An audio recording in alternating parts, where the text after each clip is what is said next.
최종 발표를 맡게 된 이지용입니다. 박수. 3조는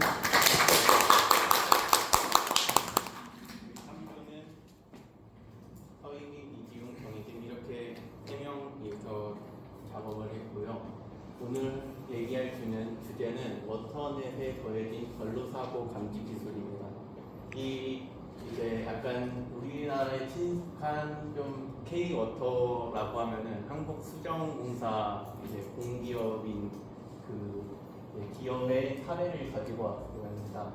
그래서 여기서 상수 관망 운영관리 시스템인데 상수 관망이라는 건 이제 관의 망 그물처럼 돼 있는 그런 한자로 풀이하면 그렇게 되고 이제 운영관리 시스템에서 딥러닝 기반 관파손 감지는 딥러닝이라는 건 이제 그 AI가 데이터를 깊게 학습을 하게 됨으로써 그것을 딥러닝이라고 하게 되고 이제 GIS 연동 위치 정보 제공은 GIS는 이제 지오그래픽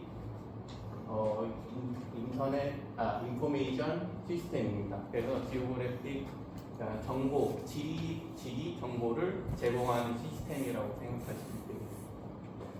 그래서 이제 이 AI 관로 사고 감지 시스템을 내용이 좀 많이 있지만 한마디로 말하자면 인공지능 이 AI가 데이터를 보고 문제가 생길 가능성이나 실제 사고를 빠르게 찾아낼 수 있게 만드는 기술입니다. 그러면 이제 시작해보면서 6차 설명드리겠습니다.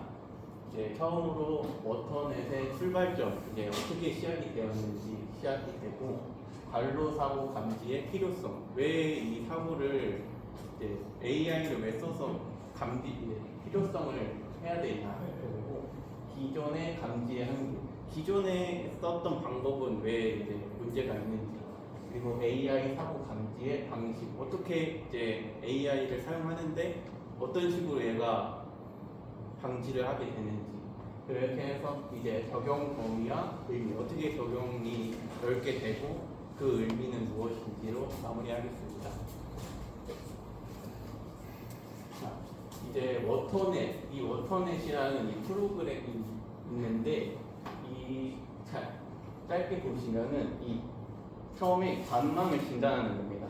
닥터 파이프라 해서 약간 이제 의사처럼 저희 의사는 사람을 진찰하지만 이 닥터 파이프는 파이프를 진단하는 겁니다. 그래서 이 처음에 맨 마커는 땅 속에 이제 관이 있으면 관을 저희가 눈으로 볼 수 없지 않습니까? 그래서 이 땅 속에 있는 배관을 보여주는 기술이고 이제 EPA 넷 다시 K는 원래 EPA 넷은 미국에 있는 프로그램인데 이 수정공사에서 가져와서 사용하게 돼서 다시 K를 붙인 관망 수리 해석 및 진단입니다. 이거는 한마디로 이 수량이랑 이제 유량을 계산을 해서 진단을 해주는 프로그램이고, 그다음 PCAM은 이 상태를 평가하는 겁니다. 얘가 약간 녹이 있는지 문제가 있는지를 미리 판단해주고, 그다음 DB 매니저는 그냥 매니저처럼 그 전체적으로 데이터를 관리하는 그런 이제 되는 거고, W 퀄리티는 QC 하면 품질 관리이지 않습니까? 그래서 그 퀄리티 Q와 W 물의 수질을 관리하는 그런 이제 시스템이 되고, DSSPE는 이제 전체적인 의사 결정이라고 생각하시면 되겠습니다. 그래서 이제 이런 시스템을 이제 활용해서 실시간으로 이제 보게 되는 겁니다.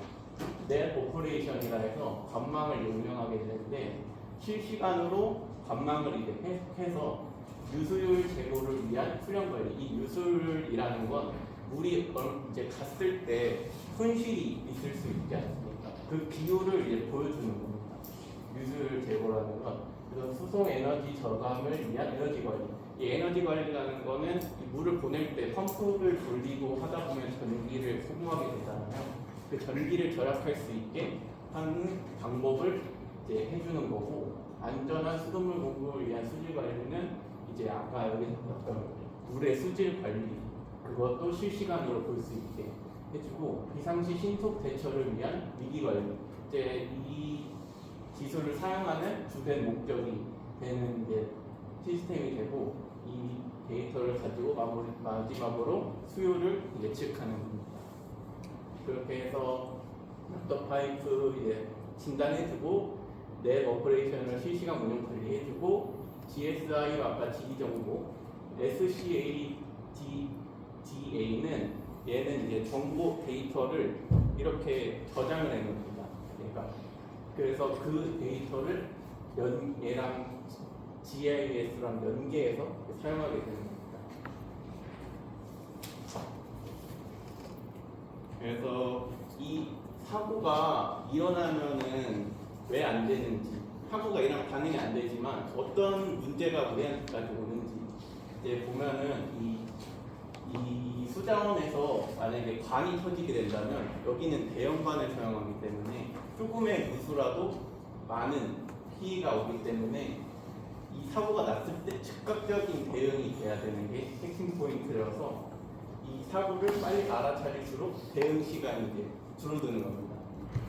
그래서 만약에 공급이 이제 차질이 생기면 저희가 쓰는 물에 사용을 못한다거나 그렇게 되는 문제가 가까이에 올 수가 있게 됩니다. 그래서 이 기존에는 이 탐지에 한계가 있었습니다. 그래서 이게 보면은 이제 통계를 기반으로 이 위반 여부를 판단하는 경우가 많았으나 우리나라 성수관에서 발생한 482건 성수관 파손 및 유지사고 중 이제 탐지한 건수가 180건.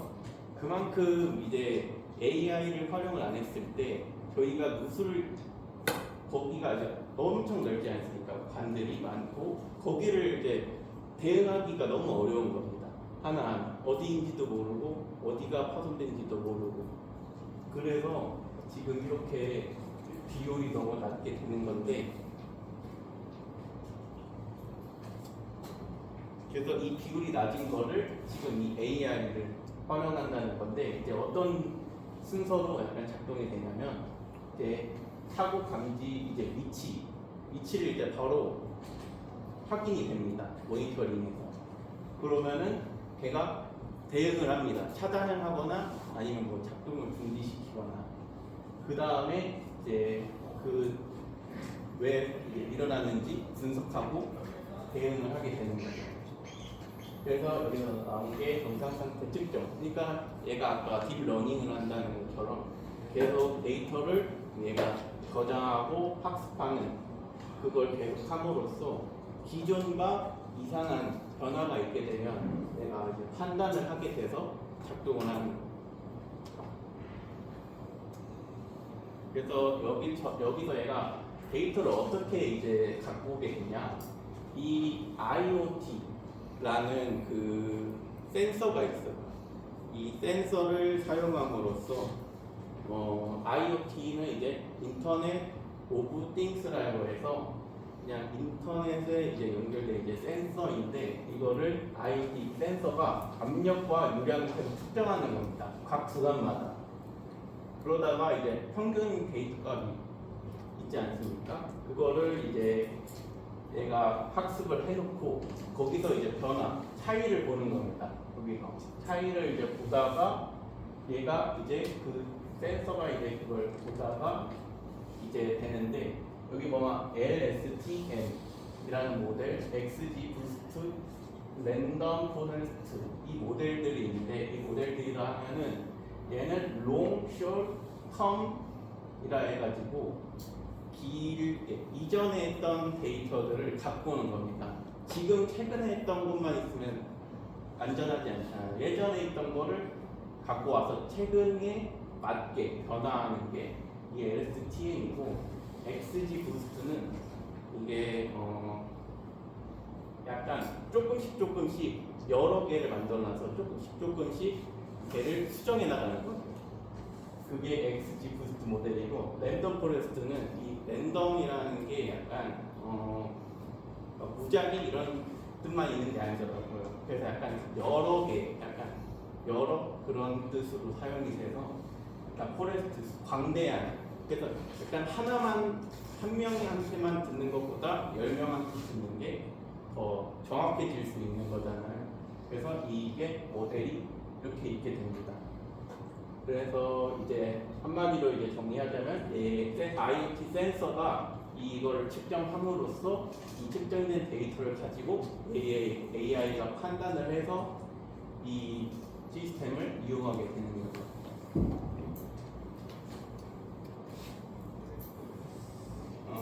그래서 이거는 이제 AI가 학습 데이터를 이제 근거라는 건데, 이제 딥러닝을 이용한 실시간 사선 사고 감지 모듈을 개발하여서 이 상수과 운영 시스템인 워터넷에 탑재해서 운영을 하고 있다는 겁니다. 그래서 이거는 이제 한마디로 지금 내용들을 정리한 판단 이익 벡터, 과한 사선 사고 방세 발생 여부를 더 안정적으로 판단하기 위한 구성입니다. 그래서 이 과한 데이터를 배관에 적용시켜서 합친 것이죠. 지금 이 워터넷이라는 시스템입니다. 그래서 이거는 이제 간단하게 보여드리면, 이 데이터를 아까 수집한 거를 통신망, 인터넷이나 뭐 5G, LTE 해가지고 얘 AI가 머신이 얘를 분석하고 뭐 탐지하고 진단하는 겁니다. 그렇게 해서 하는 건데, 지금 여기는 또 아레이시아 포레스트 새로운 모델이 또 나와 있죠. 요거는 이제 단독, 이게 약간 이게 있다가 어디 한 군데만 단독적으로 이상한 게 있는 그런 걸 확인할 수 있는 그런 모델이 되는 겁니다. 그래서 실시간 모니터링 하면서 이제 경고 문자나 그런 알림이나 그런 게 오게 됨으로써 이제 그 대응을 하는 시간도 짧아지고 이제 그 비용도 절감이 될 수 있는 그런 시스템이 되는 것이다. 그래서 사고 감지를 하고 위치를 제공해 주는 게, 저는 이게 정말 좋은 시스템인 것 같아서 이게 진짜 좋은 시스템. 그래서 체접점 압력계, 이 초록색에는 체접점 압력계, 그러니까 이 체접점이라는 건 그 근접해 있는, 측정을 하기 위해 정확해야 되니까 그거를 해서 대응에 연결하는 거.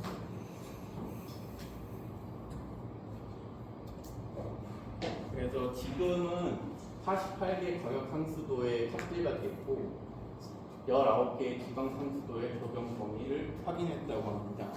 이게 점점 늘어나다 보면은 이제 누수 사고도 줄어들고 AI도 발전하게 되면서 더 좋아질 것 같다는 전망을 하고 있습니다.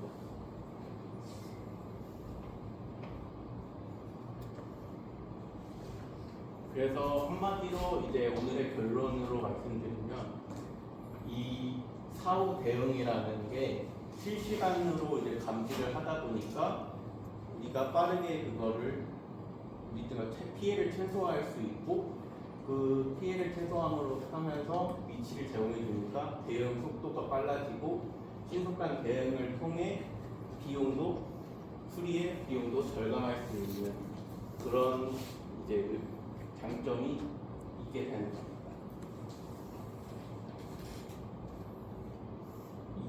이상으로 발표를 마치겠습니다.